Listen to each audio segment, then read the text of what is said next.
Hi there, this is Josh from Literary Gladiators, and today I'm here with a book review. From August 21st to September 21st, I put together and took part in the Stephen King 70th Birthday Readathon, and I set myself 3 books to read. I ended up reading 2 of them.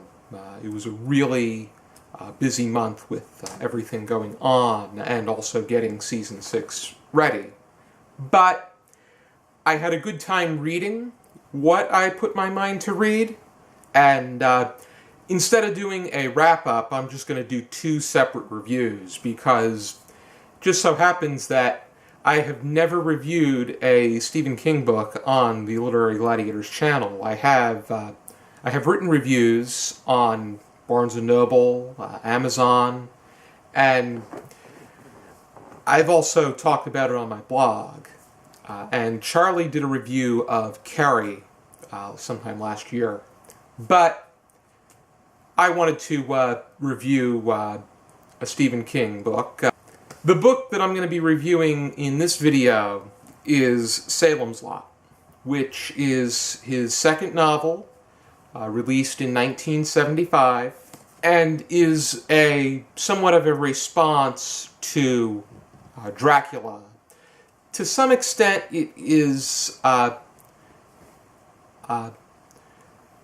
branches off from that kind of universe, but the way that Stephen King writes this is really original, and he does a great job distinguishing himself in a good way, and contributing something positive to the oversaturated vampire genre within horror fiction.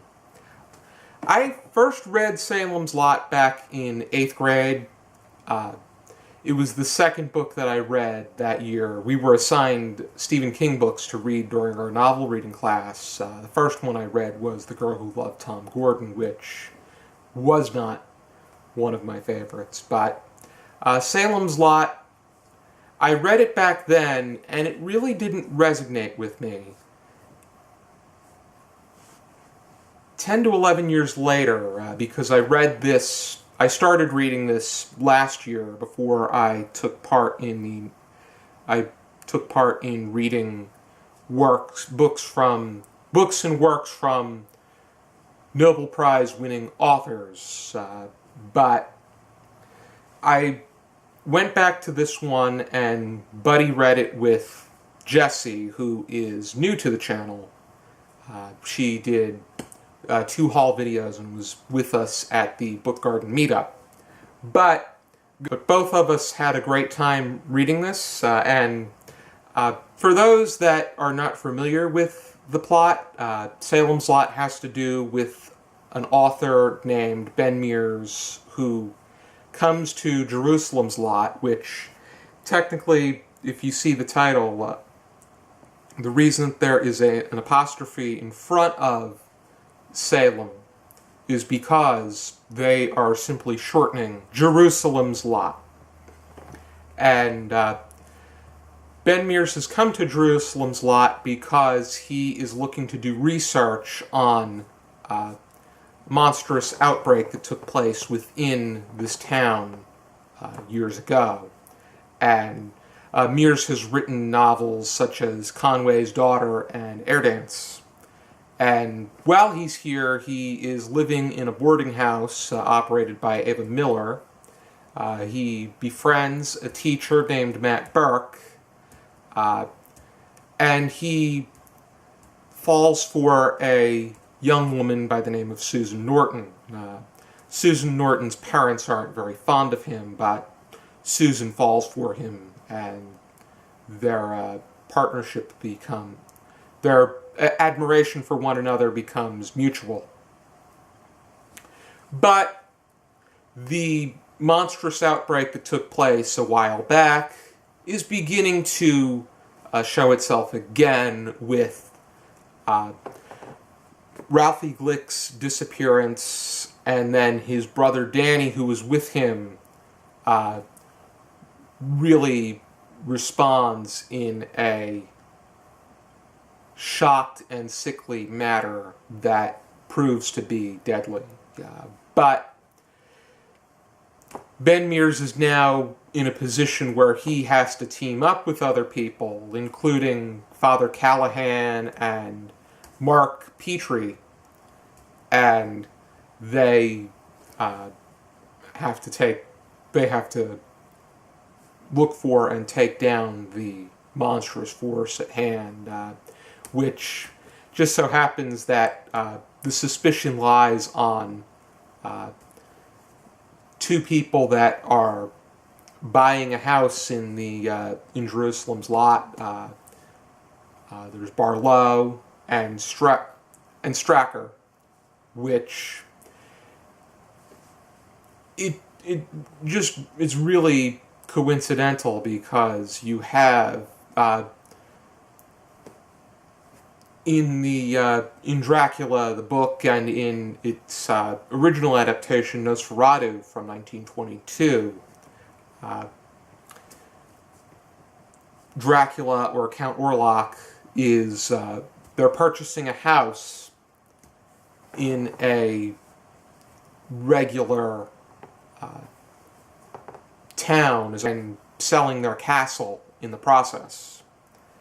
And Stracker, who is the assistant, his name is pretty much a melding of Bram Stoker, who wrote Dracula, and Jonathan Harker, who was a major character in the original text.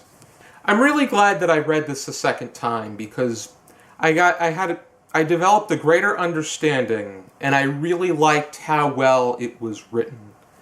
I really liked the fleshing out of the characters. I felt that all of them had substance to them, and very much like how Craig Bartlett did with Hey Arnold, Stephen King did a great job providing substance to characters that did not necessarily have a central connection to the work at hand, such as Charlie Rhodes, the bus driver, and Dud Rogers, the dump attendant.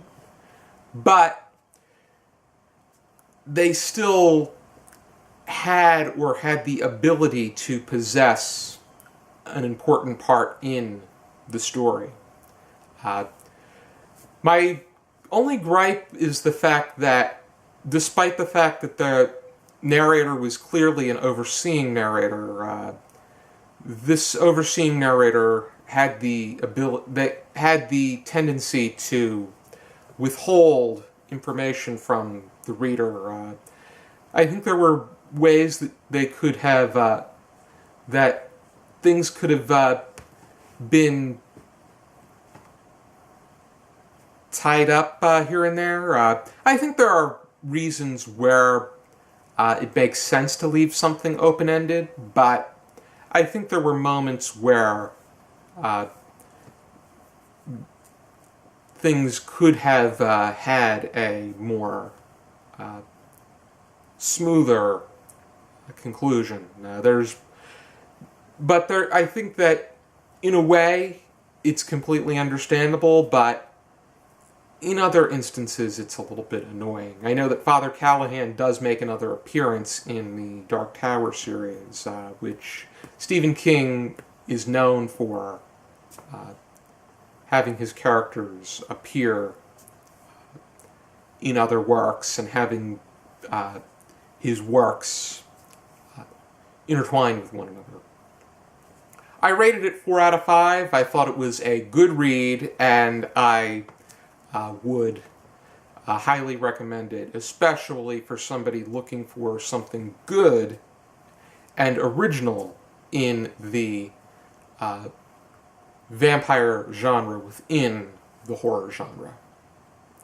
Thank you for tuning into this video. I hope this review was helpful for you, and I hope you tune in to some more videos on our channel. For now, keep reading.